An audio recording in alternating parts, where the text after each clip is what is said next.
Hi ಎಲ್ಲರಿಗೂ, welcome back to my YouTube channel daily diaries YouTube channel. ಇವತ್ತಿನ recipe ಬಂದು ರೊಟ್ಟಿ ಮುಟಗಿ ಅಂತ. ಇದು ಒಂದು ಟ್ರೆಡಿಷ್ನಲ್ ರೆಸಿಪಿ ಇದು. So let start. So guys, ರೊಟ್ಟಿ ಮುಟಗಿ ಮಾಡೋಕ್ಕೆ ಏನೇನು ಇಂಗ್ರೀಡಿಯೆಂಟ್ಸ್ ಬೇಕು ನೋಡ್ತಾ ಹೋಗೋಣ. ಫಸ್ಟು ಸ್ವಲ್ಪ ಉಪ್ಪು ತೊಗೊಂಡಿದ್ದೀನಿ ಆ್ಯಂಡ್ 1.5 ಟೇಬಲ್ ಸ್ಪೂನಷ್ಟು ಖಾರ ಪುಡಿ ತೊಗೊಂಡಿದ್ದೀನಿ. ಸೊ ನಿಮಗೆ ಇನ್ನೂ ಖಾರ ಜಾಸ್ತಿ ಬೇಕು ಅಂದರೆ 3-4 ಟೇಬಲ್ ಸ್ಪೂನಷ್ಟು ಖಾರ ಪುಡಿ ಹಾಕೋಬೋದು. ಆ್ಯಂಡ್ 1 ಟೇಬಲ್ ಸ್ಪೂನಷ್ಟು ಜೀರಿಗೆ ತೊಗೊಂಡಿದ್ದೀನಿ, 2 ಬೆಳ್ಳುಳ್ಳಿ ತೊಗೊಂಡಿದ್ದೀನಿ, ಒಂದು ಸ್ವಲ್ಪ ಕೊತ್ತಂಬರಿ ತೊಗೊಂಡಿದ್ದೀನಿ ಆ್ಯಂಡ್ ಒಂದು ಸ್ವಲ್ಪ ಎಣ್ಣೆ ತೊಗೊಂಡಿದ್ದೀನಿ. ಈಗ ಇದಿಷ್ಟು ಒಂದು ಕುಟ್ಟೋ ಕಲ್ಲಲ್ಲಿ ಎಲ್ಲ ಇಂಗ್ರೀಡಿಯೆಂಟ್ಸ್ನ ಹಾಕ್ಕೊತಾ ಇದ್ದೀನಿ. ಫಸ್ಟು ಜೀರಿಗೆ ಹಾಕ್ಕೊಂಡಿದ್ದೀನಿ ಆ್ಯಂಡ್ ಬೆಳ್ಳುಳ್ಳಿ ಹಾಕ್ಕೊಂಡಿದ್ದೀನಿ. ಈಗ ಅದನ್ನೊಂದು ಸ್ವಲ್ಪ ಕುಟ್ಕೊತಾ ಇದ್ದೀನಿ, ಬೆಳ್ಳುಳ್ಳಿ ಮತ್ತು ಜೀರಿಗೆನ. ಸೊ ಇದೊಂದು ಸ್ವಲ್ಪ ಆದಮೇಲೆ ಇದಕ್ಕೆ ನಾನು ಕೊತ್ತಂಬರಿನ ಹಾಕ್ಕೊತಾ ಇದ್ದೀನಿ. ಕೊತ್ತಂಬರಿ ಹಾಕ್ಕೊಂಡ್ಬಿಟ್ಟು ಮತ್ತೆ ಕುಟ್ಕೋತಾ ಇದ್ದೀನಿ, ಅಂದರೆ ಕ್ಲೀನಾಗಿ ಎಲ್ಲ ಕಡೆ ಮಿಕ್ಸ್ ಆಗಲಿ ಅಂತ. ಆ್ಯಂಡ್ ಇವಾಗ ಖಾರ ಪುಡಿ ಹಾಕ್ಕೊತಾ ಇದ್ದೀನಿ ಆ್ಯಂಡ್ ನೆಕ್ಸ್ಟ್ ಉಪ್ಪು ಹಾಕ್ಕೊತಾ ಇದ್ದೀನಿ.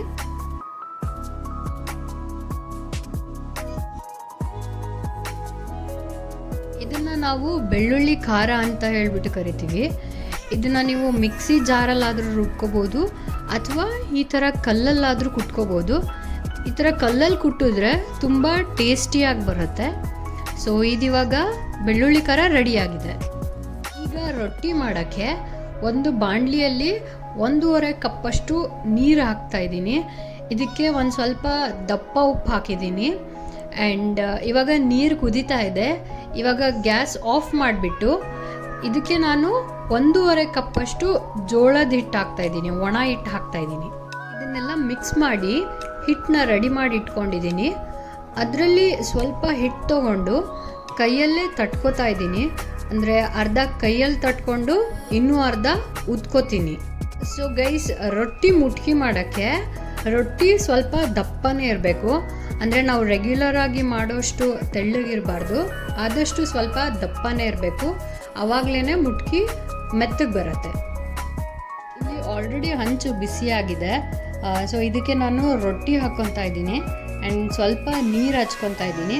ನೀರು ಹಚ್ಕೊಂಡ್ಬಿಟ್ಟು ಇವಾಗ 2 ಕಡೆ ಬೇಯಿಸ್ಕೊತೀನಿ. ಇದೇ ಥರ ಸೇಮ್ ಪ್ರೊಸೀಜರಲ್ಲಿ ನಾನು 2 ರೊಟ್ಟಿ ರೆಡಿ ಮಾಡಿ ಇಟ್ಕೊತೀನಿ. ಈಗ ಒಂದು ಪ್ಲೇಟಲ್ಲಿ ರೊಟ್ಟಿ ಹಾಕಿಬಿಟ್ಟು ಅದ್ರ ಮೇಲ್ಗಡೆ ಬೆಳ್ಳುಳ್ಳಿ ಖಾರನ ಹಾಕ್ತಾಯಿದ್ದೀನಿ. ಆವಾಗಲೇ ನಾವು ಕುಟ್ಟಿಟ್ಕೊಂಡಿದ್ದಂತಹ ಬೆಳ್ಳುಳ್ಳಿ ಖಾರ ಹಾಕ್ತಾಯಿದ್ದೀನಿ. ಹಾಕ್ಬಿಟ್ಟು ಅದನ್ನು ರೊಟ್ಟಿ ಮೇಲೆ ಕ್ಲೀನಾಗಿ ಸ್ಪ್ರೆಡ್ ಮಾಡ್ಕೊತಾ ಇದ್ದೀನಿ. ಸೊ ಸ್ಪ್ರೆಡ್ ಮಾಡ್ಕೊಂಡು ಆದಮೇಲೆ 1 ಟೇಬಲ್ ಸ್ಪೂನಷ್ಟು ಎಣ್ಣೆ ಹಾಕ್ಕೊಂಡಿದ್ದೀನಿ ನಾನಿಲ್ಲಿ. ಸೊ ನೀವು ಎಣ್ಣೆ ಇಲ್ಲಾಂದರೆ ತುಪ್ಪ ಹಾಕ್ಕೋಬೋದು, ಯಾವುದಾದ್ರೂ ಹಾಕ್ಕೋಬೋದು ಅಥವಾ ಎರಡೂ ಹಾಕ್ಕೋಬೋದು. ಇಲ್ಲಿ ಎಣ್ಣೆ ಹಾಕ್ಕೊಂಡ್ಬಿಟ್ಟು ಇನ್ನೊಂದು ರೊಟ್ಟಿಗೂ ಒಂದು ಸ್ವಲ್ಪ ನಾನು ಬೆಳ್ಳುಳ್ಳಿ ಖಾರ ಹಚ್ಚಿಬಿಟ್ಟು ಅದನ್ನು ಅದರಲ್ಲಿ ಮಿಕ್ಸ್ ಮಾಡಿ ಫೋಲ್ಡ್ ಮಾಡಿ ಅದನ್ನು ಕಲ್ಲಲ್ಲಿ ಕುಟ್ತಾ ಇದ್ದೀನಿ ಇವಾಗ. ಸೊ ಗೈಸ್, ಏನಂದರೆ ಇದನ್ನು ಚೆನ್ನಾಗಿ ಕುಟ್ಕೊಳ್ಳಿ, ಯಾಕಂದರೆ ಬೆಳ್ಳುಳ್ಳಿ ಖಾರ ಎಲ್ಲ ಕಡೆಗೂ ನೀಟಾಗಿ ಸ್ಪ್ರೆಡ್ ಆಗಬೇಕು. ಈಗ ನಾನು ಅದನ್ನು ಕೈಯಲ್ಲೇ ಮಿಕ್ಸ್ ಮಾಡ್ಕೊತಾ ಇದ್ದೀನಿ. ಸೊ ನೀಟಾಗಿ ಮಿಕ್ಸ್ ಮಾಡ್ಕೊಂಡ್ಬಿಟ್ಟು ಉಂಡೆ ಥರ ಕಟ್ಟಿದ್ರೆ ರೊಟ್ಟಿ ಮುಟ್ಕಿ ರೆಡಿ ಆಗುತ್ತೆ. ಈ ರೊಟ್ಟಿ ಮುಟ್ಕಿನ ಹಾಗೆ ಆದರೂ ತಿನ್ಬೋದು, ಇಲ್ಲಾಂದರೆ ಮೊಸರು ಜೊತೆನಾದರೂ ತಿನ್ಬೋದು. ಇಷ್ಟೇ ಗೈಸ್, ಈಸಿಯಾಗಿ ನೀವು ರೊಟ್ಟಿ ಮುಟ್ಕಿನ ಮಾಡ್ಕೋಬೋದು. ಸೊ ಒಂದ್ಸತಿ ನೀವು ಮನೇಲಿ ಟ್ರೈ ಮಾಡಿ ಹೇಗಿತ್ತು ಅಂತ ಹೇಳಿ. ವಿಡಿಯೋ ಇಷ್ಟ ಆಗಿದ್ರೆ ಲೈಕ್, ಶೇರ್ ಆ್ಯಂಡ್ ಸಬ್ಸ್ಕ್ರೈಬ್ ಮಾಡಿ. Thank you. Bye everyone.